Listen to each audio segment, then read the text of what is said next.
Sampun betul. Assalamualaikum warahmatullahi wabarakatuh. Bismillahirrahmanirrahim. Tabarakalladzi nazzala al-Qur'ana 'ala 'abdihi liyakuna lil 'alamina nadhira. Allahumma shalli wa sallim 'ala nabiyyina wa syafi'ina qurrati a'yunina Muhammad wa ala alihi washabbihi wa barik wa sallim amma ba'du. Semua pengurus takmir masjid Asy-Syiratal Mustaqim yang saya hormati, semua jamaah hadirin yang saya hormati. Ini mau ngaji apa mau kajian? Apa mau hiburan? Sebetulnya ngaji itu enaknya dianggap cari hiburan, tapi bukan hiburan yang maksiat, tapi hiburan yang baik. Saya banyak membaca referensi, utamanya tentu Quran dan hadis. Inti dari Islam itu mahabbatullah, mencintai Allah. Di mana-mana cinta itu happy, senang. Jadi sampai orang maksiat itu kan cari apa? Senang. Jadi kalau sudah senang dengan Allah dan Rasul, insya Allah maksiat itu jauh. Sehingga aturan dalam Islam itu jelas. Di antara orang yang kata Rasulullah SAW, halawatul iman, yang menemukan manisnya iman adalah ayyakuna wa rasuluhu ahabba ilaihi mimma siwahuma. Allah dan Rasul lebih dicintai dibanding yang lain. Ini penting daripada kita melarang maksiat dengan cara kekerasan, nanti dilaporkan polisi. Mendingan mencintai Allah sehingga nggak ada cinta untuk yang lain, termasuk maksiat. Sekarang termasuk keresahan saya sering mengkaji ini di Universitas Islam Indonesia dengan beberapa profesor, beberapa doktor, bahwa dalam kajian-kajian itu mereka menerima sekali konsep saya supaya hidup itu penuh dengan cinta. Yang cinta itu bukan kelangenan, bukan pelarian, tapi benar-benar cinta. Ya seorang lagi benar-benar cinta. Sehingga dalam Al-Quran diterangkan kul bi fadlillah wa bi rahmatih fa bidzalika falyafrahu. Dengan fadl Allah dan dengan rahmatnya, maka dengan demikian kamu harus senang. Senang itu maknanya terhibur, tapi di bahasa Indonesia kosakata terhibur, hiburan itu hal-hal yang apa? Ini agak kriminal sebenarnya. Sebetulnya faroh itu tidak harus hal negatif, apa? Senang, terhibur itu tidak harus sesuatu yang apa? Negatif. Mulai dulu sahabat kalau nyifati Rasulullah itu wa qurrati a'yunina, yang menjadi ketenangan mata kita. Kita juga berdoa Rabbana hab lana min azwajina wa dzurriyyatina qurrata a'yun, menjadi pandangan yang indah. Jangan melihat orang lain indah, melihat istri sebel. Nah, itu kasusnya orang-orang merantau dan yang nggak merantau sama saja. Jadi itu penyakit laten loh, melihat orang lain apa, senang, kok tahu melihat istrinya tidak senang. Nah, itu kasus orang merantau dan yang tidak merantau supaya tersinggung.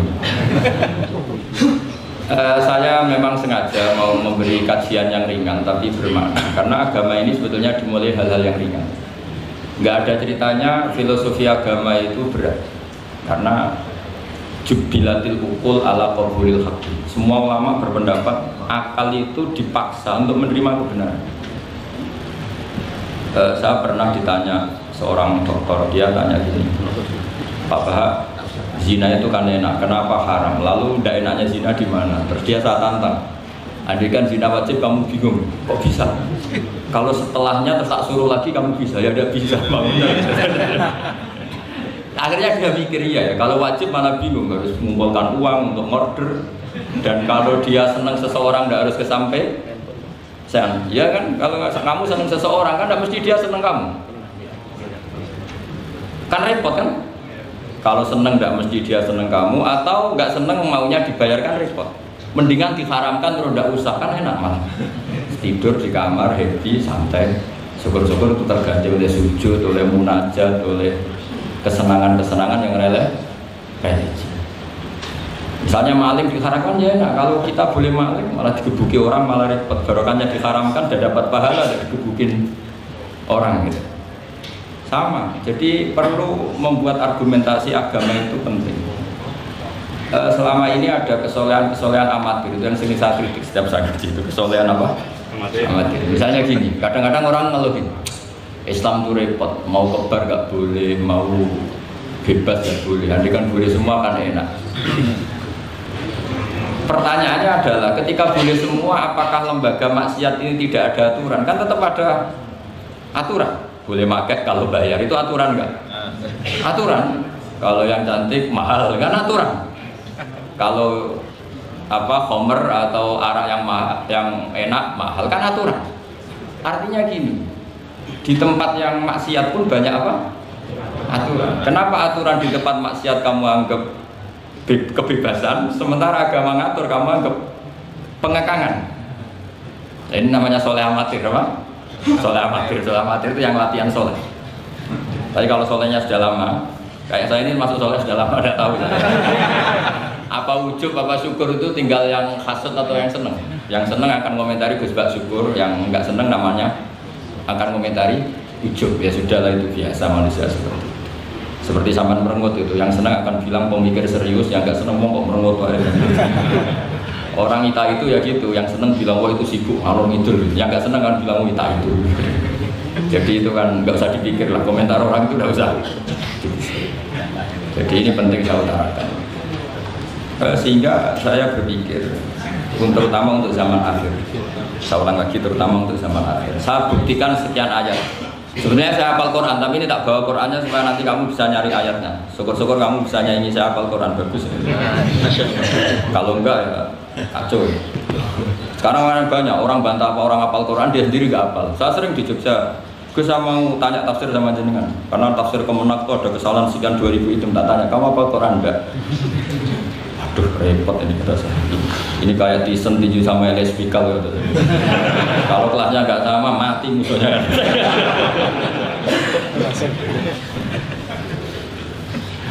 Karena bukan karena ini keangkuhan, tapi proporsional apa? Proporsional. Saya cerita yang ringan-ringan saja, sebagaimana sanad saya dari guru-guru saya ila Rasulullah Shallallahu Alaihi Wasallam. Agama itu dimulai dari kesenangan, happy. Farah kalau dalam bahasa Arab al-farah. Ayatnya jelas kul bi fadlillah wa bi rahmati wa bidzalika falyafrah. Ingat Muhammad dengan fadl Allah, anugerah Allah dan rahmatnya. Kemudian dengan itu kamu harus senang. Sehingga dengan senang kepada Allah dan Rasul itu nikmatnya masya Allah. Andai kan senang itu bisa ditakar. Orang yang sedang tahajud menangisi dosanya, plus menangisi nasibnya kalau di perantauan. Itu senangnya sama orang yang sedang dugem itu mesti kalah. Mesti senangnya sedang tahajud. Karena orang-orang maksiat itu sebenarnya orang-orang susah. Kalau tidak susah gimana? Setelah itu semua ditanya senangnya di mana? Tidak tahu dia mabuk. Sementara senang kamu ingat betul tadi malam saya nangisi dosa-dosa saya, nangisi nasib saya, kemudian tenang karena kembali ke Allah, kembali ke Rasul. Itu luar biasa senang. Tapi masalahnya sekarang ibadah itu kayak ancaman. Kalau ada pondok mewajibkan tahajud itu santrinya itu sudah delik dulu. Kalau di masjid-masjid gini itu kira-kira diwajibkan tahajud, orang juga protes. Ini aliran sesat, sunat diwajibkan. Jadi agama itu banyak keunikan, tapi yang jelas saya pastikan kamu harus senang. Kata Rasulullah SAW, mangkun nafihi wajata halawatal iman. 3 hal ini, kalau 3 hal ini ada pada kamu, ada pada kita, berarti kita ini menemukan halawatal iman, manisnya iman. Yaitu satu, ayyaku nawwahu wa rasuluhu ahabba ilaihi mimma siwahuma. Bahwa Allah dan Rasul itu lebih Anda cintai ketimbang yang lain. Mencintai Allah itu nikmatnya masya Allah. Caranya gimana supaya kita istiqomah ibadah? Anggap hidup kami itu sehari. Saya ini di Jawa, kecelok kiai besar, tapi punya uang 200.000 itu ngira banyak sekali. Bukan banyak, banyak sekali. Karena saya hitung hidup itu per hari. Karena aturannya orang soleh, sama tak ijazahi, pasti kamu nggak mau. Karena kamu pecinta won. Pasti tidak mau. Syarat sahnya orang soleh itu harus nganggap hidup itu hanya sehari. Hanya apa? Wa'mal li akhiratika ka'annaka tamutu ghadan. Beramallah untuk akhiratmu seakan-akan besok mati. Coba kamu yang di perantauan, bayangkan maksiat sampai 60 tahun ke depan kan berat. Sampai seminggu saja kira-kira berat kan?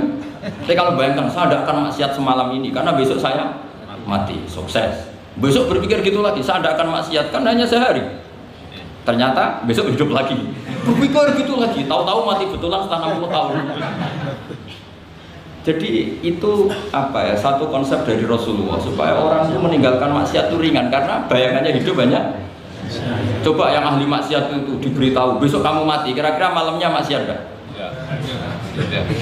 Kamu maksiat itu karena bayangkan hidup masih lama.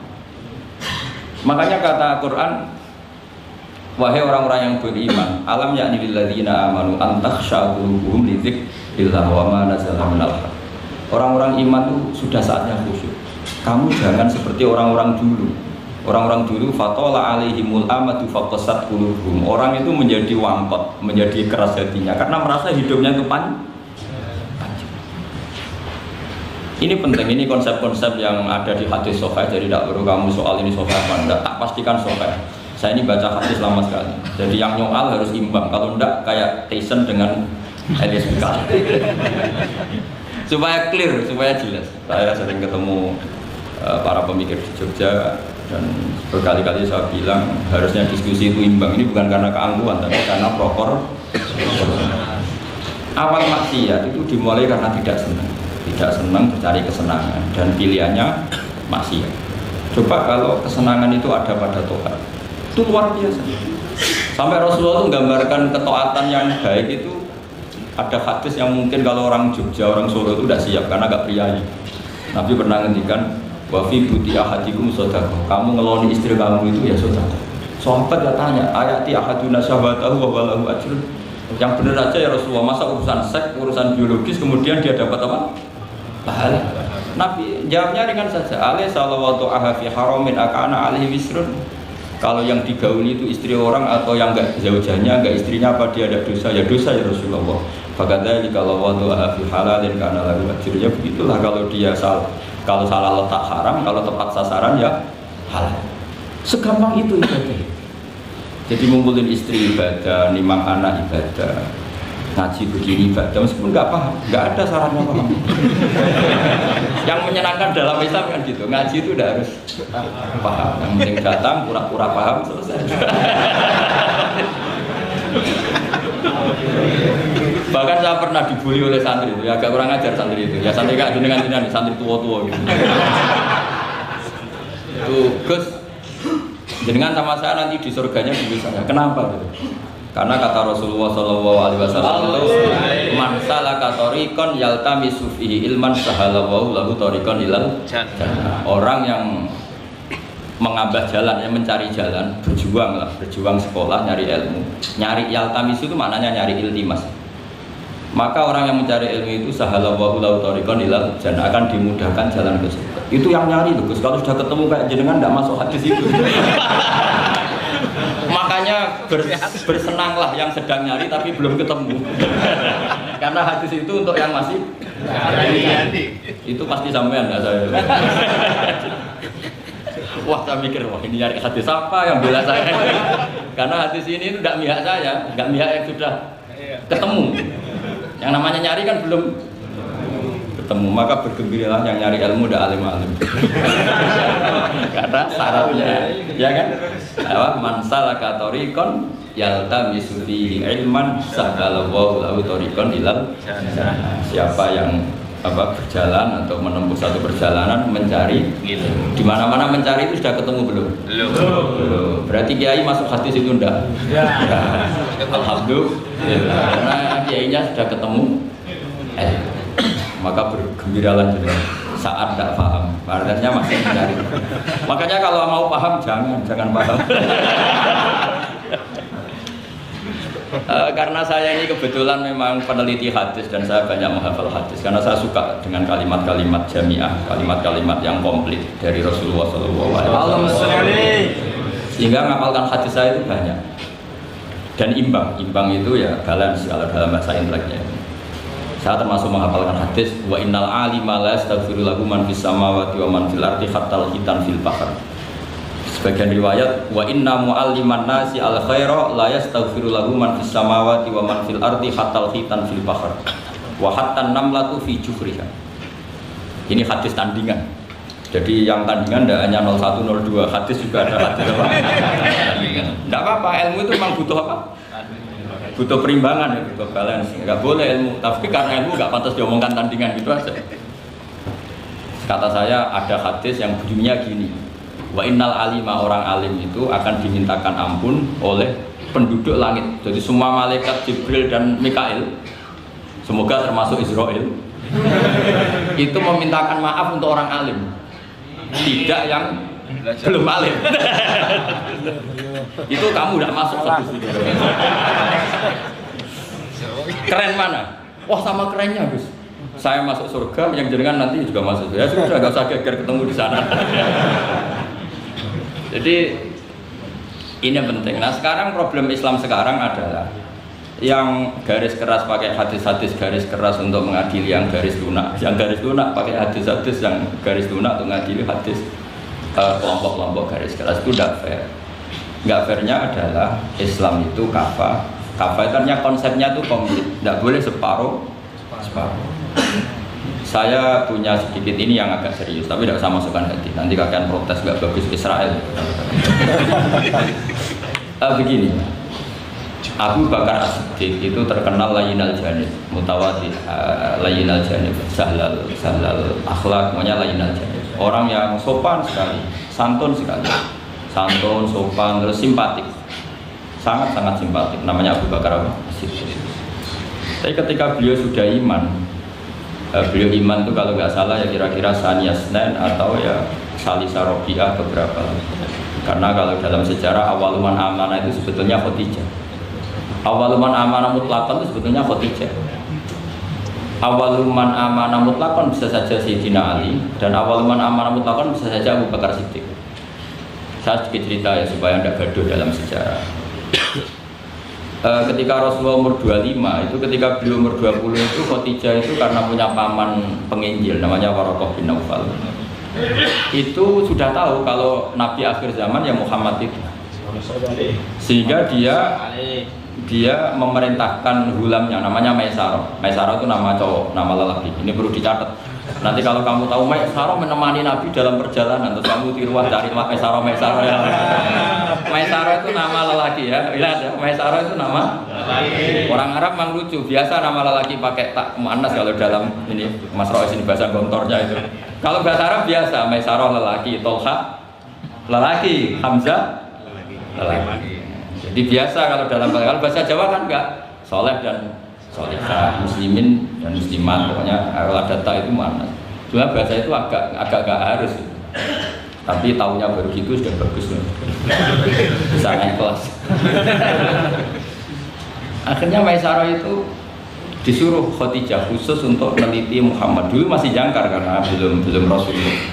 Setelah diteliti di perjalanan ke Syam mengikuti dagang, semua keajaiban dan alamat nubuwah itu ada semua, termasuk tudhillul ghamamah tuti'u sahai. Setiap perjalanan yang terik itu matahari pas apa? Ghamamah itu apa? Mendung mengalami Nabi. Saya termasuk orang yang ditakdir pernah di pohon tua yang dulu jadi alamat nubuwah. Di Jericho itu ada pohon tertua di dunia. Pas saat di situ malah ada film dokumenter Kristen pas itu. Karena pohon itu semua nabi pernah duduk di situ, termasuk Nabi Isa dan Nabi Muhammad SAW. Dan itu para pendeta tahu reaksi pohon. Jadi kalau sampai yang duduk pohonnya nggak reaksi biasanya. Tapi kalau Nabi yang duduk itu akan direaksi. Misalnya Nabi duduk di barat, kemudian matahari teriknya dari barat, pohon itu akan pindah ke barat supaya geser. Sehingga Rohibu Khairah itu tahu ini calon Nabi sesuai definisi atau kriteria. Singkat cerita, setelah Maisarah lapor sekian alamat Nabi itu diceritakan Khadijah, terus Nabi ketika umur 25 dia memantapkan diri untuk nikah sama orang yang bernama Muhammad. Tapi Khadijah itu mulai agak kecewa. Kok nggak jadi Nabi? Biasa-biasa saja, tetap dagang saja. Nabi tetap dagang. Hanya tentu tetap punya sifat amanat, kredibilitas dijaga, semuanya terjaga. Tapi nggak ada alamat Nabi yang ekstrim lah yang. Sehingga Khadijah mulai mamang, ini kapan jadi Nabi ini? Kok gini-gini aja ya. Nah, pas umur 40 itu Nabi ngalami yatahannas itu yata'abbad al-layali yadawatil adat. Kalau dalam Sahih Muslim disebutkan fakana yatahannasu fil ghar wa huwa at-ta'abbud al-layali yadawatil. Yang dikatakan tahannus adalah menyembah Allah di gua menyepi, kemudian beberapa hari. Terus di hadis itu juga diterangkan wa yatazawwadu lidzalik. Perlu dicatat dulu tirakannya Nabi itu ya bawa bekal. Bukan terus kelaparan 3 hari nanti fata morgana yang gitu. Ini perlu dicatat. Kadang banyak orang tirakat gak makan 40 hari, gak makan 3 hari itu malah bahaya. Karena yang dikatakan nur atau apa ternyata fata morgana karena lama ada makan. Dari perlu dicatat di hadis itu jelas ada kalimat wa yatazawwadu lidzalik. Ya Nabi ya normal bawa bekal. Jadi tidak lapar-lapar amat. Tapi tidak satu nampan kayak makan di atas tadi enggak ya. Kalau itu makannya orang kelaparan itu. Ya tapi bagus lah, saking hormatnya sama kiai makannya banyak. Apa ngetes kiainya kalau banyak ada kiai ini. Motifnya apa enggak tahu. Motifnya enggak tahu, tapi khusnudzon wajib. Panitia tenang saja, kiai itu wajib khusnudzon. Ya sudah tetap. Singkat cerita, ketemu malaikat Jibril. Kata malaikat Jibril, "Iqra ya Muhammad, kamu harus baca ini ya Muhammad." Nabi jawab, "Ma'a Nabi Qadir, saya tidak bisa baca." Sampai 3 kali Nabi bilang tidak bisa baca. Makanya syaratnya Nabi itu memang ummi. Ummi itu tidak tahu. Kenapa harus tidak tahu? Karena dia original, beroriginal. Nggak boleh Nabi punya pemikiran tandingan atau versi. Nabi itu harus faragh, harus kosong. Karena akan diisi hanya oleh nurun nubuwah, nurul risalah. Makanya orang-orang pintar itu nggak boleh jadi Nabi, bahaya itu. Nanti perintah Tuhan akan dianalisis. Makanya berat, orang intelektual jadi wali itu berat, tak jamin berat. Karena semua perintah Allah akan dianalisis. Oh itu Allah pasti tidak terima. Makanya saya itu kadang-kadang jadi orang alim ya getun, karena takut-takut cerdas. Kalau cerdas itu nggak analisis. Makanya sama orang bodoh saya kadang hormat, ini bagus. Bagus, ya bagus lah, ada sisi bagusnya lah. Jadi syaratnya Nabi memang nggak boleh punya pikiran juga. Tapi itu satu kelebihan, itu fadhil. Untuk Nabi itu, tidak untuk sampean, untuk Nabi itu fadhil. Sehingga ini penting sekali karena jarang orang mengungkapkan ini. Kenapa jarang mengungkapkan? Kemungkinan satu tidak tahu. 2, karena kadang kiai itu ya manusia, Ustaz juga manusia. Kadang-kadang dengan tanda kutip itu ya pecundang. Dia ngomong yang dicintai pasar, itu yang saya sesalkan betul. Tidak ngomong yang dibutuhkan dalam khazanah Islam. Itu sangat kecewa betul. Dan semoga mereka itu tobat. Enggak boleh seperti itu. Coba kita ini Islam mulai kecil, punya kiai mulai kecil. Kadang-kadang tidak pinter-pinter. Karena ayatnya itu terus sama. Kubu sebelah misalnya dalil ayat ini, yang ini terus gitu aja. Kalau orang sunat diceritain Nabi Ibrahim sunat 80 tahun itu pakai palu, pakai apa itu kodum itu apa? Langganan ya. Kalau ada orang mati ya mesti kullu nafsin. Kalau ada orang nikah mesti faman rohibaan sunnati. Jadi umat ilmunya tidak tambah, itu sudah siapa saja yang nikah ya itu aja, yang mati ya itu aja kullu nafsin. Karena ya pasarnya seperti itu. Buat sekali-kali ada orang mati itu bilang, ayo pesta. Karena orang dolim ini sudah mati. Mengurangi beban bumi. Mengurangi beban apa? Syukurilah kematian orang fase ini. Itu nggak disangoni namanya. Sudah ada disangoni, dibenci keluarganya, ya enggak? Ya daripada gitu yang umum saja kullu nafsin. Kematian adalah mau itu, kafa bil mauti wa itu. Cukup mati sebagai nasib, ya ikut pasaran saja. Karena itu yang menghasilkan pasar. Tapi resikonya itu ilmu itu tidak tambah, apa? Tambah. Ini kritikan saya, semoga ini membantu ya, supaya ustadz-ustadz itu kalau ngaji itu mikir yang dibutuhkan umat, jangan permintaan pasar, itu udah bagus. Saya datang ke sini juga bukan karena undangan. Saya yang bilang saya tanpa diundang pun datang ke Korea karena saya ingin sujud di bumi ateis. Supaya nanti keren ya. Keren betul, sama itu keren betul. Sujud di bumi. Wah itu pol kerennya tuh, hebat. Kalau sujud di Mekah, Medina, di Indonesia itu kan wajar. Ini sujud di bumi. Jadi kalau kamu ditanya, saksinya siapa kalau kamu sholat di Gonjong? Ini kota apa ini? Yang seru yang apa? Yang lain yang gegis. Gonjong. Sama lagi. Itu malaikat mesti itu apa itu? Parah lagi kalau ditanya, sujudnya di mana? Di kamar mandi. Karena kalau pas kerja kan hanya dikasih waktu berapa? 5 menit dan itu pura-pura di kamar mandi. Keren nggak?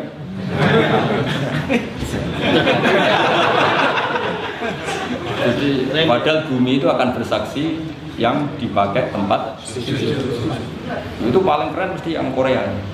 Apalagi yang pas kerja. Kalau sini kan masjid masih normal. Kalau pas kerja kan di kamar mandi. Iya di pabrik ya maksudnya. Oh iya, ya.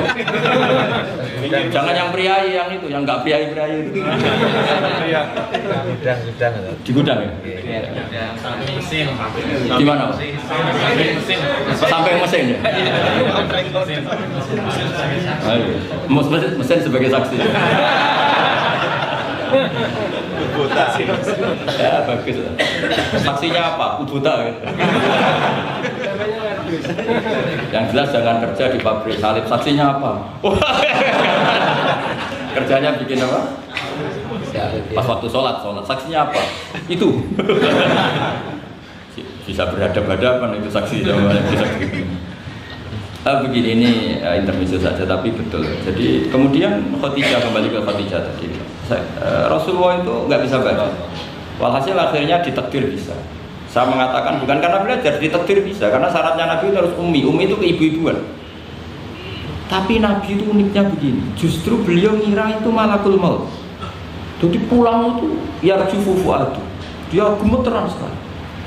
Nangis pulang itu yarju fufu'atu nangis. Terus bilang ke Khadijah zamiluni zamiluni. Coba saya kasih selimut. Kalau dalam bahasa Arab itu boleh khitab sama perempuan itu pakai ya mu'annas sama khotobah atau pakai mudzakkar ghaib mudzakkar mukhatab jamak tapi niatnya ahli. Jadi kalau orang Arab bilang normalnya kalau perempuan kan zamilini karena khitabnya satu yaitu Khadijah. Tapi Khadijah itu nama ahlun, nama keluarga. Jika dalam bahasa Arab juga boleh zamiluni apa? Pakai khitab apa jamak mudzakkar. Khadijah terus dikemulin. Di mana-mana namanya ketakutan itu ya dikemulin. Dan di mana-mana kalau ketakutan itu cari istri. Yang banyak di perantauan ya kalau. Tidak usah lah banyak menyinggung orang. Pokoknya seperti itu. Sunnah manusia apapun hebatnya kalau ketakutan itu nyari istri. Jangan bahasakan nyari perempuan, nyari istri ya. Garisnya jelas ya. Kalau ketakutan nyari apa? Istri. Nyari istri apa nyari perempuan? Istri. Bagi yang punya. Bos. Akhirnya dikemulin sama Khadijah. Ada apa? Oh saya tadi ketemu malakul mauti gini-gini. Khadijah tuh senangnya bukan main. Ini yang saya tunggu. Hampir saja saya putus asa. Kamu gak jadi nabi ya? Terus tanya Khadijah, lalu sifatnya orang tadi kayak apa? Oh gini. Oh ya besok ikut saya. Didatangkan ke Waraqah bin Naufal. Dalam Bukhari disebutkan wa kana imro'an tanassara fil jahiliyah wa yaktubu minal injil masyaallah ayatul. Waraqah bin Naufal itu penginjil. Dia menerjemah Injil dari bahasa Ibrani menjadi bahasa apa? Ketika Rasulullah ditanya, ma ra'aita itu, madza tara? Apa yang kamu lihat? Terus Nabi cerita.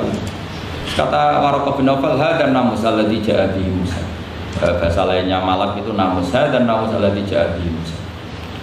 Uniknya itu tahun awal nubuwah, ya tahun awal apa? Nubuwah. Itu uniknya Waraqah itu bilang begini. Ini Waraqah bin Naufal bilang gini. Doakan saya ini masih hidup. Khina akhrajaka qaum, ketika kaum kamu ngusir kamu. Kagetnya bukan main Rasulullah, karena Rasulullah itu figur yang menarik, yang simpatik. Beliau putra tokoh Muhammad bin Abdullah bin Abdul Muttalib bin Hashim, tokoh yang sangat dihormati. Beliau tidak punya kasus, beliau tidak orang yang dibenci, beliau orang yang sangat menarik. Kenapa harus ngalami diusir? Maka Rasulullah tanya, awamu khrijiyah, masa betul umat saya mau mengusir saya? Tapi siapa? Waraqah tetap bilang, ya letani fiyajat anhina akhrajaka qaum. Doakan semoga saya ini masih kuat ketika engkau diusir kaum. Ini sekalian latihan bahasa Arab karena sama dengan latihan bikin mesin saja ini ambil alatnya bahasa Arab. Bahasa Korea ya. Akhirnya kata Waraqah bin Naufal, tidak ada orang yang mengalami seperti kamu kecuali pasti akan diusir. Falam yalbas yasiron illa, terus kemudian Waraqah tidak lama kemudian meninggal. Ya, yang penting dari ini semua apa? Waroko itu membaca kriteria para nabi itu pas sekali dan akhirnya tahun 13 nubuwah Rasulullah ngalami diusir. Kan beliau hijrah itu 13 tahun dari nubuwah, kira-kira umur 53 berapa? 53. Tapi Waroko sudah mengatakan itu di tahun pertama Rasulullah menjadi nabi karena definisi nabi itu harus pernah diusir. Maka kalau sampai mengalami diusir oleh nasib itu ya ada. Cuma itu udah alamat nubuwah, alamat terlantar. Karena yang nabi sudah ditutup, nggak ada peluang lagi. Jadi, nah, Khadijah itu masih nggak terima, padahal beliau sudah mendapat sekian alamat tadi. Tudzilluhul ghamamah, tutil sahab, ada sekian alamat. Tesnya sudah lulus semua. Rasulullah tadi Maisarah menyaksikan apa, dinaungi oleh apa, mendung tadi. Macam-macam. Khadijah itu masih dengan tanda kutip masih agak-agak beli, masih cari definisi yang ini agak absurd lah. Kata Khadijah gini, ya Muhammad, ya Rasulullah, kalau kamu kedatangan teman kamu itu, kalau bilang Sofi buka, nanti cerita ke saya. Ya, Nabi itu lugu, nggak ngerti kalau itu dites. Ya, suatu saat Jibril datang ke Rasulullah. Ini Jibril, ini teman saya datang. Ya, Nabi kadang istilahkan Jibril itu temannya. Ini teman saya datang. Oh iya. Terus Khadijah dekat Rasulullah, pas Rasulullah agak-agak di pangku manja. Fakasyafat an auratiha, sebagian auratnya Khadijah itu dibuka. Sama enggak usah bayangkan kelihatan apa yang itu. Ya kira-kira pupunya saja lah yang dibuka. Tidak lebih dari itu, jangan macam-macam.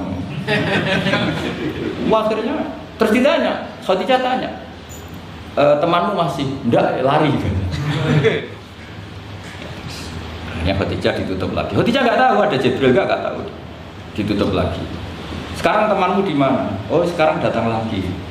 Oh Nabi diambungi semua. Ini yang saya tunggu-tunggu. Itu malaikat betul bukan setan. Karena kalau setan tahu orang kamu tahu kan. Artinya apa? Dalailun nubuwah itu dikaji sedemikian rupa oleh Khadijah karena beliau ponakan dari penginjil yaitu Waraqah bin. Tentu zaman itu Injil masih orisinil ya, bukan kayak sekarang Lukas Matius. Tentu jadi Injil di sini bukan konotasi yang muharraf ya apa? Enggak orisinil ya, tentu yang masih apa? Orisinil. Jadi semuanya mengarah ke pembenaran terhadap kenabian Rasulullah Muhammad SAW. Jadi Khadijah tambah mantap. Jadi Nabi dites dia tidak tahu ya lugu saja, temanmu masih lari. Setelah ditutup lagi, temanmu ada. Oh iya sekarang ada lagi. Wah ya Nabi betul. Absyir ya Muhammad, kamu harus senang, itu malaikat betul. Kalau setan tidak seperti itu. Oh, kalau ada orang senangnya bukan main. Nah, melihat awal, saya ulang lagi ya, melihat awal dialek kenabian itu hanya dengan Khadijah karena dia keluarga terdekat beliau. Maka sebetulnya awaluman amanah mutlakon itu sebetulnya itu hampir semua ulama bilang itu Khadijah, bukan Abu Bakar. Tapi melihat peran Abu Bakar yang begitu sentral dalam mengawal Islam, orang bilang Abu Bakar. Melihat Sayyidina Ali teman kecilnya Rasulullah, orang bilang Ali. Sehingga berjanji itu, kitab berjanji itu Maulid itu kan sebenarnya kitab sejarah normal biasa, kitab akademik sebetulnya, bukan kitab mantra, kitab akademik. Beliau kalau ngendikan itu awaluman amana minar rijal Abu Bakar, wa minan nisa Khadijah, wa minas sibyan Ali, wa minal mawali Zaid. Supaya semua kelompok terwakili, semua kelompok terwakili. Karena kalau yang pro Abu Bakar dibilang awaluman amanah Khadijah itu merengut. Yang bener aja kayaknya Abu Bakar. Yang pro Khadijah kalau dibilang Abu Bakar juga merengut. Yang pro Ali juga demikian. Akhirnya di tengah-tengah awaluman amana minar rijali Abu Bakrin wa minan nisa Khadijah wa minas sibyan Ali wa minal mawali Zaid Harisah. Pertama orang iman dari golongan lelaki tua, rijal itu lelaki tua, lelaki berumur itu Abu Bakar. Dari perempuan Khadijah, dari anak kecil Ali, dari mawali Buddha dimerdekakan. Jadi itu sudah cara bahasa Arab itu takbir itu redaksi yang agak ngeles. Jadi seperti gini lah, pendiri masjid As-Siratal Mustaqim itu siapa? Yang pertama punya ide tentu sebenarnya yang pertama, tapi kan ide tok belum terrealisasi. Nah, nanti yang pertama terrealisasi pondasi juga pertama. Tapi yang benar-benar mulai dipakai Jumatan itu juga pertama lagi lah, supaya agak sensitif kita ini harus minta pertama semua, mau tidak mau kan kita harus ngomong awaluman bana hadal masjid si'ah, tapi dulu belum ada ya bana ide. Wa awaluman misalnya pembalataan batu pertama waktu al-hijarah awalan ini, wa awaluman sing jadi imam ya ummu hadal masjid fil jum'ah ini. Lah yang sampean wa awaluman ngerameni ibu masjid. Sudah enggak apa-apa, yang penting awaluman apa? Masuk kategori awal. Nah ini penting saya terangkan. Kembali ke Abu Bakar. Abu Bakar itu layyinal janib, orang yang sopan. Dan itu bagus, tentu sopan itu bagus. Layyinal janib bagus. Tapi masalahnya Rasulullah itu dikepung preman-preman yang ganas. Yaitu Abu Lahab, Abu Jahal, Walid bin Mughirah, Wa'il bin semuanya preman yang ganas. Bukan sekedar kafir tapi ganas terhadap umat Islam. Mereka penyiksa-penyiksa ulung, termasuk akhirnya ada yang mati syahid, awal syahidin fil Islam, yaitu Ammar bin Yasir. Tapi yang bapaknya bukan Ammarnya, siapa? Yasirnya sama istrinya namanya Sumayyah. Makanya saya tadi ngaji di Masjid Ammar bin Yasir itu ngaji yang paling tidak buyar, karena masjid itu didesain untuk mengenang Ammar bin Yasir. Sumayyah disiksa sampai mati, ya Yasir juga gitu. Sampai Rasulullah ngendikan sobron ala Yasir inna mu'idakum al jannah, sudah kamu sabar, kamu pasti nanti masuk surga.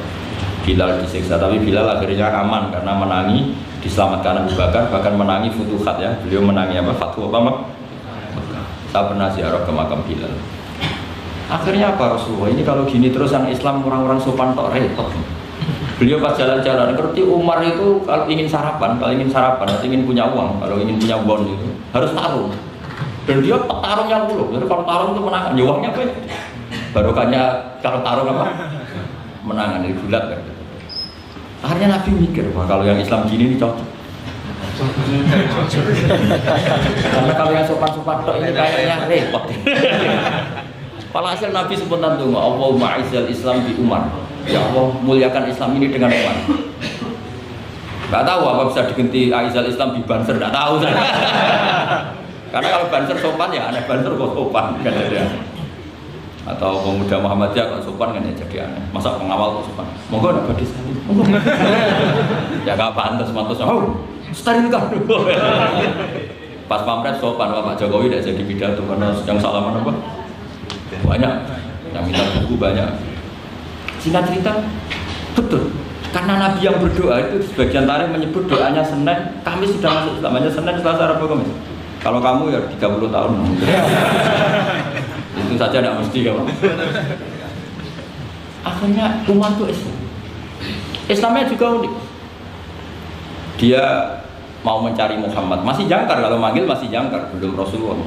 Mana Muhammad? Laqad soba, dia sudah keluar dari agama permanen ya oleh kaum jahiliyah, yaitu agama jahiliyah. Ketemu sama temannya, apa Mar, kamu cari Muhammad, ngapain? Mau saya bunuh karena dia bikin agama baru. Laqad ja'a bidinin muhdas, dia membawa agama baru. Terus kata temannya, kamu ngapain ngurusin Muhammad? Adik kamu itu sudah kata dia, urusin dulu adik kamu. Wah, masa iya? Terus akhirnya nyari Fatimah itu adiknya di rumah iparnya.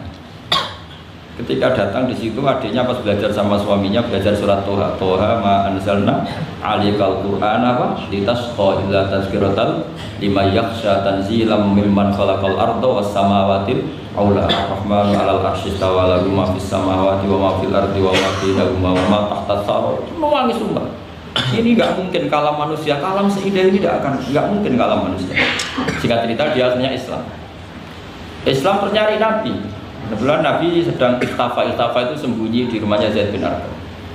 Ketika Nabi mau masuk, karena dia terkenal preman, kata Hamzah, ya Rasulullah kamu sembunyi. Umar saya ngadapin Hamzah, walhasil dia menceritakan imannya. Setelah dia iman, apa yang dilakukan pertama? Itu marani Umayyah Abu Jahal. Awas, ganggu Rasulullah Muhammad tak dulu. Jalan. Wah sudah. Akhirnya yang dulu mengancam-ancam Nabi, mengancam-ancam sahabat selesai, karena sekarang gantian diancam umat. Bersamaan dengan itu Allah mengeluarkan khitab fasda' bima tu'mar. Muhammad kamu harus terang-terangan dalam dakwah karena sudah punya backingan bernama Muhammad. Jadi sebetulnya yang dibutuhkan Islam itu ya ada orang yang kayak Abu Bakar, ada orang yang kayak Umar. Ada kebaikan yang hanya terwakili oleh orang-orang yang kayak Abu Bakar, ada kebaikan yang hanya terwakili orang-orang kayak. Jadi sebetulnya tidak perlu dipertentangkan kita di mana, yang penting itu niatnya baik, diniatin solihah dengan niat yang baik. Jangan kubu-kubunan yang tanpa ilmu. Sebenarnya dalam sejarah itu biasa. Bahkan uniknya dalam sejarah adalah Abu Bakar yang menjadi wali besar karena akhlaknya yang seperti itu, layyinal janib. Ketika mau meninggal, itu menunjuk khalifah yang akhlaknya berlawanan dengan dia, yaitu menunjuk Umar. Kayak apa insafnya Abu Bakar? Karena beliau tahu ada sebagian kebenaran Islam yang nggak terwakili oleh orang sopan. Coba kalau ada penjahat, orang Solo atau orang Jogja, yang sopan-sopan itu, terus ada penjahat, monggo sakit. Tapi sebaliknya penerima tamu terus orang Batak. Ngangkat penerima tamu dari orang Batak atau orang Madura, tamunya lari. Mau apa kok? Artinya gini loh ya, kalau ngadepin penjahat mungkin pas orang Madura, kalau menerima tamu pas orang Solo. Ya proporsional saja lah, tidak usah memaksakan. Paham ini dong ya? Clear ya? Ya clear ya? Jadi hidup itu proporsional saja. Ya coba saja, punya acara keren terus penerima tamunya Madura, Batak, apalagi yang keras-keras. Medan.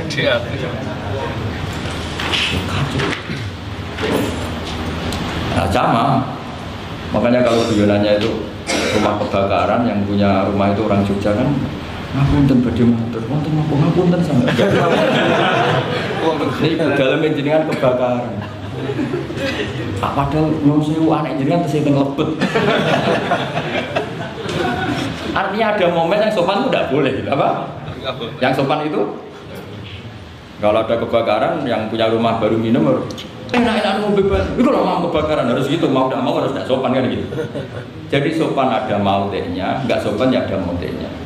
Sehingga dalam kitab Hayatus Sahabah yang dikarang oleh Syekh Yusuf Al-Kandahlah, yang paling saya kenang adalah beliau menceritakan makalahnya Umar radhiyallahu anhu. Beliau mengenang Umar ditanya, "Laqad kunta faddun ghalidul qalbi." Kamu itu pemimpin tapi keras sekali. Kata Umar, "Saya ini berusaha layyinal janib." Fa wa laqad khasyitu fillah wa laqad khasyitu fil ghillah.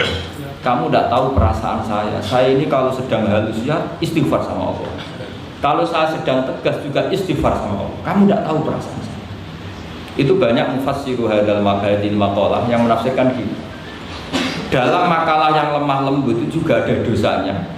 Dalam tegas juga ada dosanya, karena manusia tidak pernah sempurna.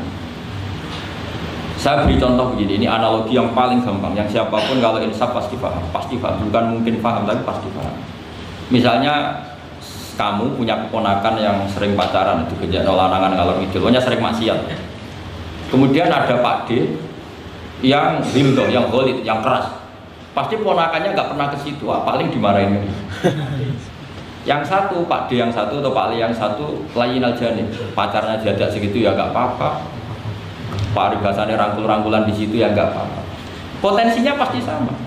Yang terlalu lunak akhirnya dianggap melegalkan, ya enggak? Iya. Yang akibatnya dianggap pelegalan. Yang keras karena tidak pernah disowani, akhirnya juga pembiaran, nggak pernah tarbiyah, karena keras ini nggak pernah dia bisa menyentuh, berproses membina ponakannya. Natijanya sama-sama pembiaran, ya kan?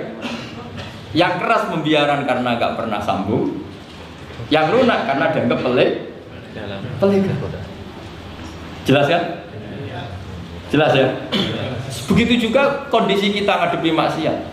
Yang terlalu lunak dianggap kayak gak peduli, gak apa-apa. Yang terlalu keras gak berproses tarbiyah, gak ada fabima rahmatin minallahi linta lahum walaupun tafadzal ghalidul qalbi lan faddu min.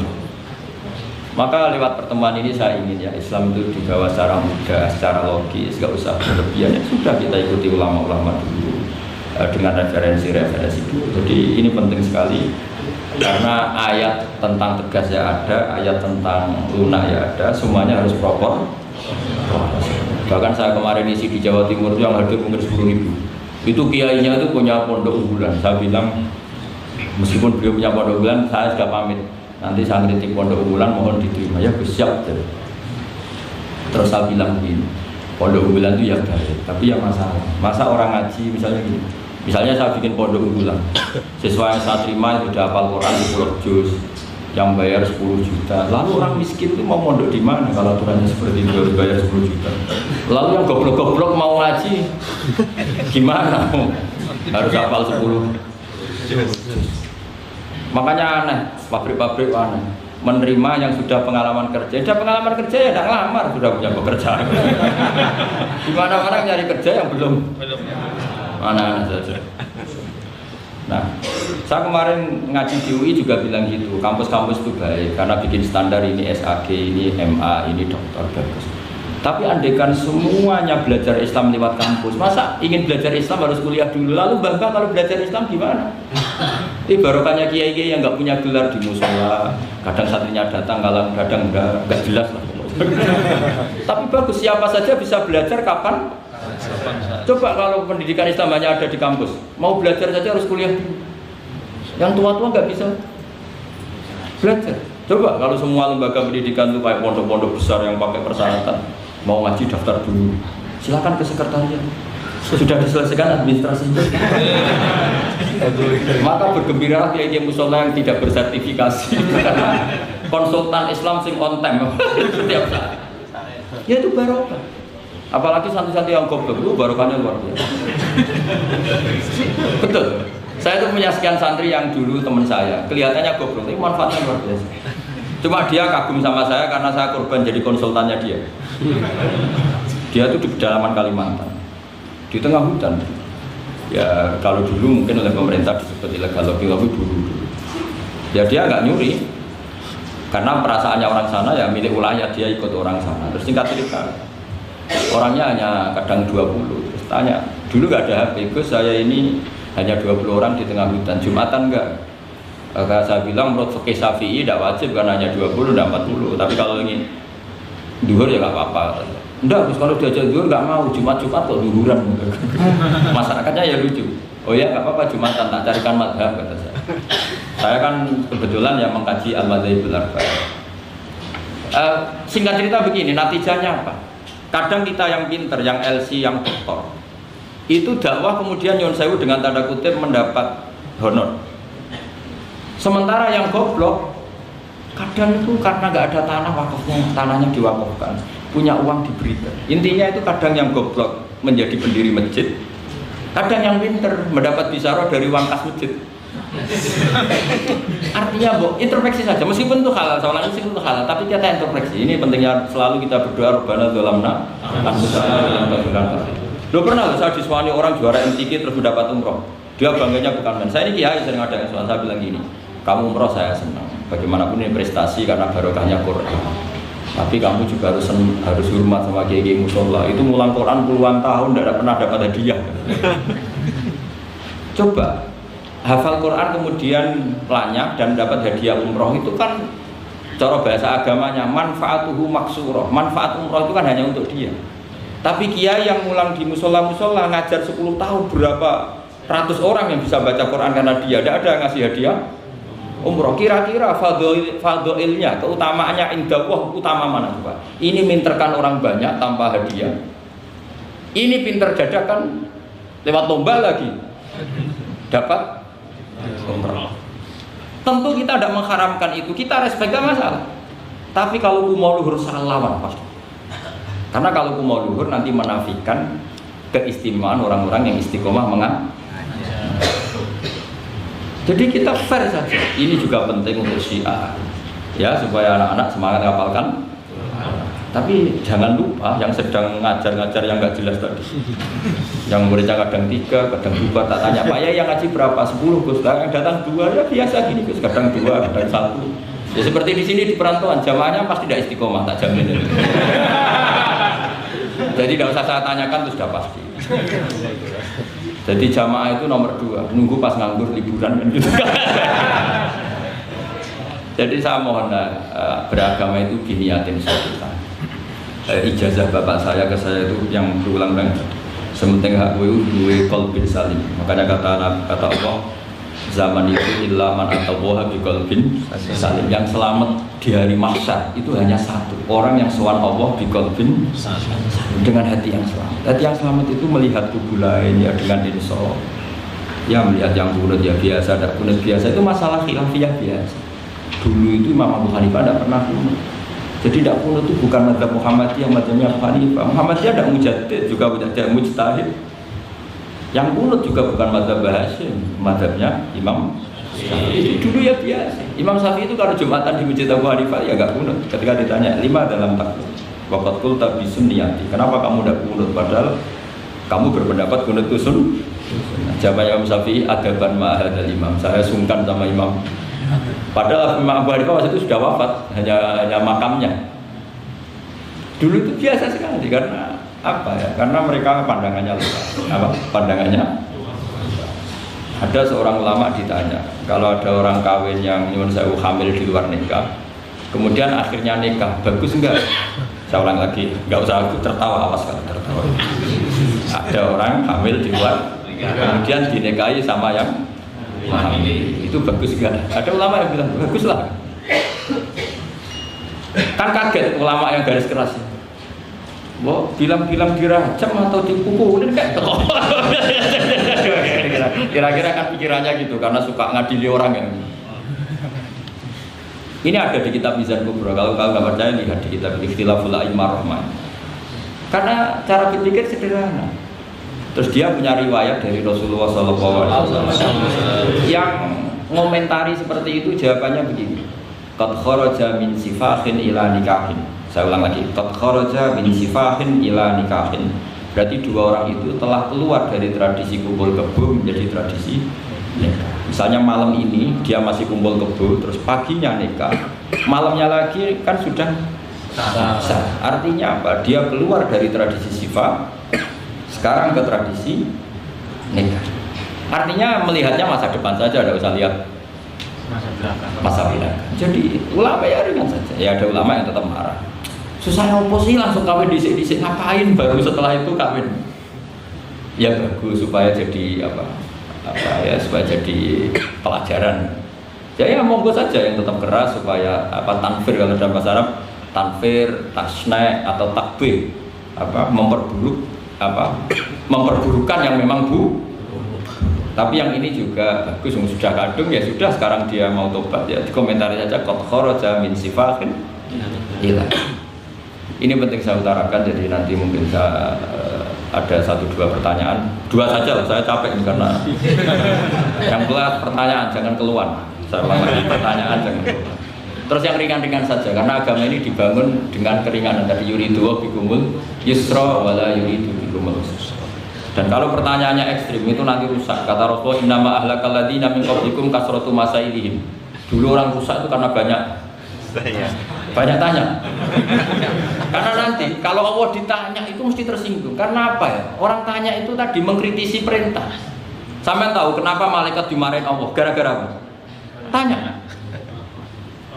Ya tak ceritani sedikit ya. Allah kan memaklumatkan ke alam langit. Inni ja'ilun fil ardi khalifah. Saya putuskan bahwa manusia ini jadi khalifah fil ardi. Malaikat langsung tanya apa? Qalu ataj'alu fiha may yufsidu fiha wa yasfiku.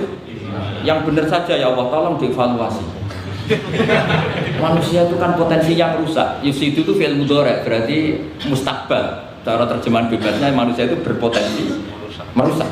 Wa yasfiku dima, dan berpotensi mengalirkan. Betul hanya tanya, tapi artinya kan gini, ya Allah, kali ini kayaknya enggak pas keputusan kau ini, tolonglah Deva. Makanya Allah marah, qala inni a'lamu ma la ta'lamun. Kuwi roh apa? Meneng. Karena tanya ini, makanya syaratnya Nabi itu harus ummi. Enggak boleh intelektual jadi Nabi. Bahaya itu nanti. Misalnya intelektual jadi Nabi, kok ketemu malaikat di gua Hira, kenapa di sini, kenapa tidak di mall saja? Jadi repot tadi. Karena semua disoal secara intelektual. Makanya saya syukur sama tidak jadi nabi dan tidak akan jadi nabi. Naral inteleknya itu. Jadi ini penting saya utarakan, karena sekarang itu agama mau dicerdasin, ngajinya agak gelem tapi mau kritis. Itu bahaya betul. Makanya innama ahlakal ladzina min qablikum kasratu masa ini, karena banyak pertanyaan. Ini bahaya betul. Masa Allah dievaluasi? Apa? Makanya saya termasuk gak senang ketika ada sholat gini peregangan apa pernapasan, terus kalau sujud apa, saya tidak senang. Saya senang saya gini, nanti sholat lama-lama fungsinya kayak senam yoga. Gini saja, semua yang diperintahkan Allah pasti ada hikmahnya, saya yakin ada hikmah. Tapi tidak usah hikmah ini jadi tujuan. Kalau nanti jadi tujuan, terus orang bilang gini, itu sholat terus sakit, yang nggak sholat sehat, habis kamu. Ya kan? Tapi kalau ada orang tahu hikmahnya gini untuk apa, menarik nafas atau apa, yang gini, nggak monggo rasa uni-unimu ya, nggak apa-apa lah seperti itu. Tapi kalau jadi tujuan, jadi ya sudah, yang benar sholat itu apa? Sholat itu bukti ketundukan sama Allah Subhanahu wa ta'ala. Wasjud waqtarib, kalau berani sujud berarti insya Allah dekat sama Allah. Karena itu bentuk tawadhu, bentuk tadzallul, bentuk ubudiyah. Fadkhuli fi ibadi wadkhuli. Lalu terus dianalisis ini fungsinya gini, wah repot. Lah nanti kalau ada senam yoga tandingannya lebih efektif. Saya jantungan, sujud kok nggak ngefek, tapi setelah ikut yoga kok ngefek. Saya loh ya, orang boleh nggak berpendapat ya, sependapat sama saya, tapi kalau nggak sependapat keterlaluan yakin. Karena dari saya jelas yang namanya wasjud ya udah ada di hadis di Quran, wasjud wa tasfu, atau sujud dan kamu menjadi nggak ada yang ada ya wasjud. Saya kira demikian. Assalamualaikum warahmatullahi wabarakatuh. Apa langsung selesai aja? Ya, ya. Masalah keimanan. Tanya apa ngeluh? Kalau tanya boleh ya, gimana? Masalah keimanan tentang qada dan qadar. Oh iya. Kalau qada dan qadar itu kita sudah ditentukan oleh Allah, kenapa masih dimintai pertanggungjawaban nanti di akhirat? Oh iya. Betul. Ya seperti mukadimah saya tadi ya. Jadi ngaji itu harus kafa. Kafa itu artinya komplit. Jadi Nabi dalam banyak hal yang momennya tepat ya menganalisis dengan qada qadar, tapi dalam banyak hal juga melarang orang membicarakan qada qadar. Jadi misalnya gini, kamu kadung ditakdir pernah punya dosa dan kamu ingin tobat, maka dosa yang masa lalu anggap saja qada qadar, terus keinginan tobat itu anggap aturan syariat. Jangan lalu setelah qada qadar kamu tidak berkeinginan tobat. Ini penting saya utarakan karena Nabi itu ngendikan pasti dua kali. Saya jamin di setiap konteks sosial Nabi pasti ngendikan dua kali. Dua kali itu dua solusi. Nabi pernah ngendikan idza dzikiral qadar fa'amsiku wa idza dzikiru ashabi fa'amsiku. Jika umatku telah menjustifikasi qada dan qadar fa'amsiku, kamu jangan ikut-ikut. Karena nanti akan yang zina nggak apa-apa, saya sudah qada qadar, yang maling ya nggak apa-apa karena sudah qada. Wah bahaya, bisa hancur syariat terus. Tapi ada banyak hal yang Nabi mengisnadkan itu ke qada qadar. Kayak cerita Nabi Musa dan Nabi Adam. Ada kan di hadis Sahih itu jelas. Ini dengerin, ini betul di hadis Sahih. Nabi Musa itu saking Israelnya, memang beliau orang apa? Pertama, semua Nabi kan pasti ngalami diangkat ke alam roh. Nabi loh ya, ada sampean Nabi. Sama tidak usah ambisi begitu, Nabi. Ketika beliau diangkat di alam roh itu ketemu Nabi Adam. Padahal Nabi Adam kan Abul Basar, tokoh utama ada. Pertama ketemu langsung ngomong gini, Anta Adam, kamu betul yang namanya Adam? Ya saya Adam. Antal ladzi akhrajtan nasa minal jannati wa asqaitahum. Siapa hadisnya? Antal ladzi akhrajtan nasa minal jannati wa asqaitahum. Gara-gara kamu orang enggak hidup di surga. Jadi kalau sampai marah gara-gara kamu, saya harus cari uang sampai Korea. Coba kalau kita masih di surga, enggak perlu kerja di mana? Karena semuanya tersediakan, enggak punya istri jelek, semuanya cantik karena bidadari. Gara-gara jenengan kita harus keluar di bumi dan keluar dari surga. Nabi Adam itu karena orang sepuh ya, beliau santai saja. Anta Musa, kamu betul Musa? Ya, saya Musa. Anta kalimu, oh ya, saya kalimu. Anta Sofio, ya. Nabi Adam masih muji-muji. Ini pentingnya orang bijak. Jadi kalau sama nanti ngelawan saya tetap bijak, insya Allah. Tapi sampai bisa neraka, ngelawan dia itu berusaha. Dosa sekali, bukan dosa biasa, sangat dosa. Nabi Musa, Nabi Adam masih anta Sofio, anta kalimu. Bukankah kamu melihat di Taurat bahwa saya akan dosa dan akan dosa saya sudah ditulis 40 tahun sebelum saya dosa? Iya ya Musa. Iya ya Nabi Adam, ya betul. Berarti kamu mengkritik saya, atalumunani fi amrin qad qadahu. Kamu mengkritik saya, menyalahkan saya dengan sesuatu yang sudah diqada-qadar oleh Allah sebelum saya lakukan. Jadi sudah ditulis sama Allah 40 tahun sebelum saya salah, sudah ditulis skenario nya nanti Adam akan salah, terus keluar dari surga. Memang dari awal Allah skenario seperti itu. Ibarat istri kamu sudah tahu, ini kalau miskin setia, kalau sudah kaya nanti pola, itu sudah tahu. Tapi anehnya istri kamu ketika nyata pola kok tidak siap. Padahal sebetulnya sudah tahu gitu ya kan. Makanya saya kalau ngaji di mana-mana bilang, kelirunya orang Indonesia itu satu. Kalau ilmunya terbukti itu tersiksa, itu kelirunya orang ini.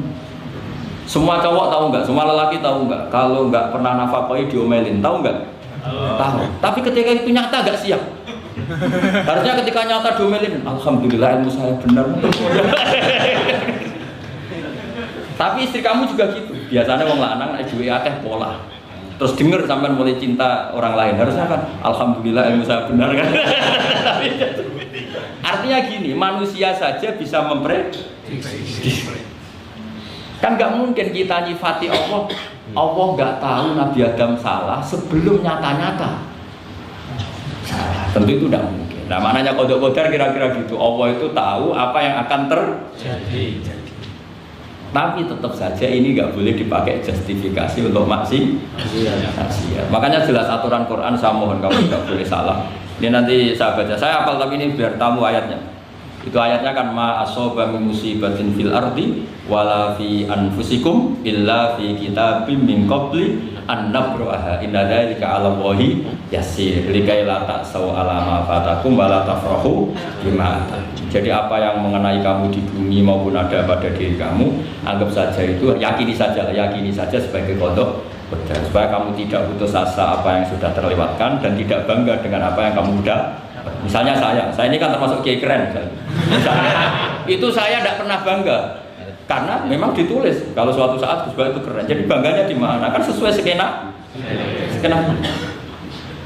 Jadi untuk menghilangkan ujub bangga itu dengan cara iman sama qada qadar. Terus likaila tak sawala wafatakum, kamu tidak perlu putus asa dengan apa yang sudah kelewat. Misalnya masa lalu kamu ya tadi diusir istri, suami, macam-macam lah, utangnya banyak, wes sudah bangkit saja, itu sudah takdir. Jadi mungkin ada yang mencarikan, coba ini dicarikan, mungkin di surat Hajj itu apa yang tadi dicari ayatnya. Pokoknya ayatnya tadi apa? Ma asoba min musibatin fil ardi wala fi anfusikum illa fi kitabim min qabli an nabraha inna dzalika 'ala Allahi yasir likaila taksau 'ala ma fatakum wala tafrahu bima. Jadi qada qadar ditulis supaya kamu tidak putus asa menyesali apa yang sudah lewat dan bangga kumoluhur terhadap apa yang kamu dapat. Jadi misalnya Pak Jokowi jadi presiden, untuk menghilangkan ujub ya memang sudah ditulis kalau akan jadi ya biasa saja sesuai skenario. Nah, ya sama seperti sampai suatu saat tua terus untukmu coplok terus dedek kepleset tigo, soalnya harus saja. Zaman kamu muda juga sudah tahu kalau nanti akan seperti itu.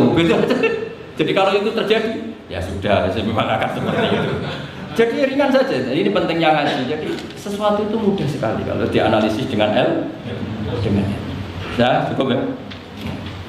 Satu lagi aja dengan. Kalau nggak salah itu surat Hadid.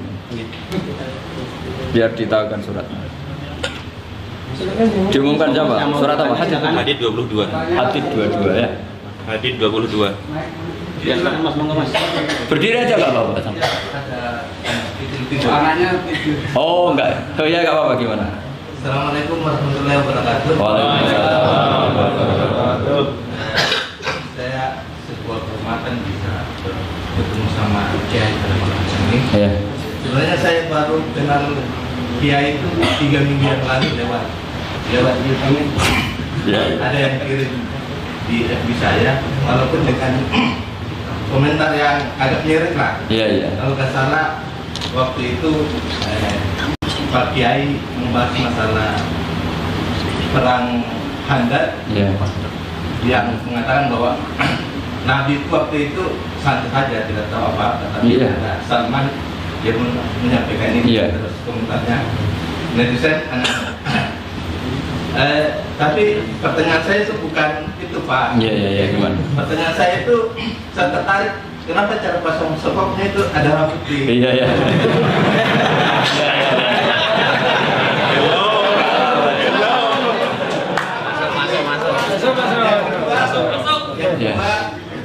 Yang kedua, sebenarnya hal umum. ahli Al-Quran, tapi ada ayat yang mengatakan bahwa sampaikanlah dari aku meskipun satu ayat itu walaupun itu cuma satu ayat dari aku balighu anni walau ayat.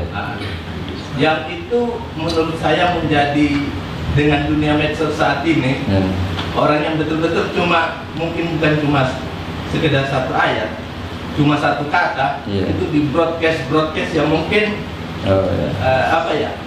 memacu perdebatan. Makanya ini begini, namanya siapa? Sulaiman. Begini aja, ini saya jawab, tapi ini ringan, sama relax saja santai.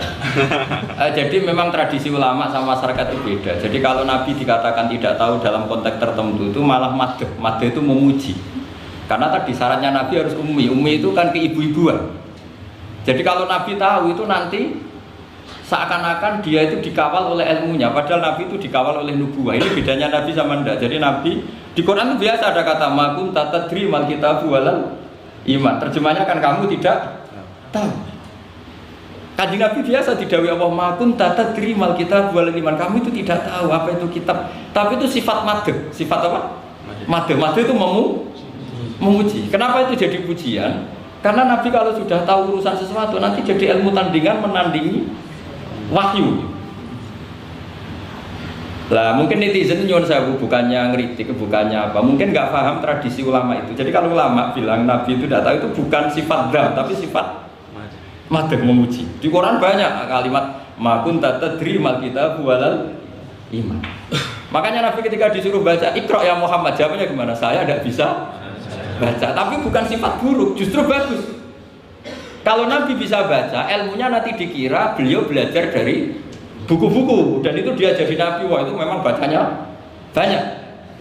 Clear ya ini ya, supaya nggak salah paham. Jadi dikatakan tidak tahu kalau Nabi itu bagus, madh. Nggak bisa baca juga madh, sifat pujian. Kalau kamu nggak bisa baca buruk sekali. Itu jelas. Ya kan, tahu semua kan ketika Nabi disuruh baca bilang apa? Saya tidak bisa baca, tapi itu bagus. Karena semuanya biar karena ya. Soal gaya peci saya ini Islam khas ya, khas. Nah, yang ini yang penting, yang pertanyaan sampai terakhir balighu anni walau ayat. Memang ini semenjak dunia medsos memang dengan tanda kutip agak kecelakaan mengutip kutipan tokoh atau apa hanya sepotong-potong itu bahaya. Bahayanya begini, itu bukan hanya karena yang ngendikan tokoh. Meskipun Quran kalau wakafnya salah itu ya bahaya. Coba misalnya begini, ada orang wakaf di depan orang yang paham bahasa Arab. Inna Allaha la yastahi, terus wakaf ya Pak. Terjemahnya gimana? Allah tidak punya rasa malu. Sehingga di ilmu Quran itu diaturkan ada wakaf yang haram, yaitu wakaf yang rusak makna. Harus diteruskan Inna Allaha la yastahi ayyadriba mathalam ma ba'u. Allah tidak malu bikin perumpamaan sekecil apapun makhluk itu. Misalnya membuat perumpamaan dengan nyamuk. Coba kalau bacanya satu ayat terpotong. Inna Allaha la yastahi, Allah tidak malu. Bayangkan didengar orang yang paham bahasa Arab. Jadi problem kita adalah kadang kutip kiai ya gitu. Jadi apa ya tadi belum mendengarin kompletnya ngaji. Jadi kalau ada ulama bilang Nabi tidak tahu itu sebenarnya madh itu ngelem karena memang begitu. Makanya Allah bilang makun tatadri mal kitab walal iman. Muhammad kamu tidak tahu apa yang maknanya kitab, maknanya iman. Tapi nggak tahu ini untuk Nabi kelebihan karena kalau Nabi tahu dulu berarti ilmunya sebagian diserap dari Taurat dan Injil dari yang macam-macam. Makanya dulu orang kafir kalau ngeritik Nabi kan walaqad na'lamu annahu yaquluna inna ma yu'allimuhu basar. Muhammad pinter macam pernah belajar. Terus Allah menjawab Muhammad itu enggak pernah belajar, bahkan baca saja tidak. Jadi kalau Nabi dikatakan enggak bisa baca, enggak tahu itu madh. Saya ulang lagi untuk Nabi itu madh. Sehingga semua yang dilakukan Nabi in huwa illa wahyu yuha, semua hanya berdasar wahyu. Ini bedanya Nabi dengan selain Nabi. Makanya Nabi itu nggak pernah baca, nggak boleh memang. Karena tadi pasti ini jadi ilmu tandingan. Itu bahaya kalau untuk Nabi, supaya semuanya orisinil dari Allah. Nabi itu sama Allah dikosongkan, semuanya kosong. Terus semuanya dari ilmu yang diwahyukan oleh Allah Subhanahu.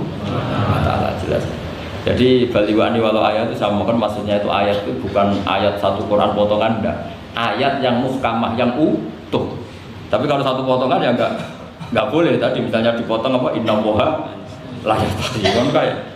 Makanya di bab ilmu tajwid kan diterangkan wa ba'da tajwidi kalil hurufi la budda mim ma'rifatil hurufi. Setelah kamu tahu tajwid ikhfa idhar idgham, kamu harus mengenal ilmu waqaf. Karena sekali salah waqaf itu fa. Ya gitu Mas Sulaiman ya. Assalamualaikum warahmatullahi wabarakatuh. Ini MC-nya. Oh, sudah. Bismillahirrahmanirrahim.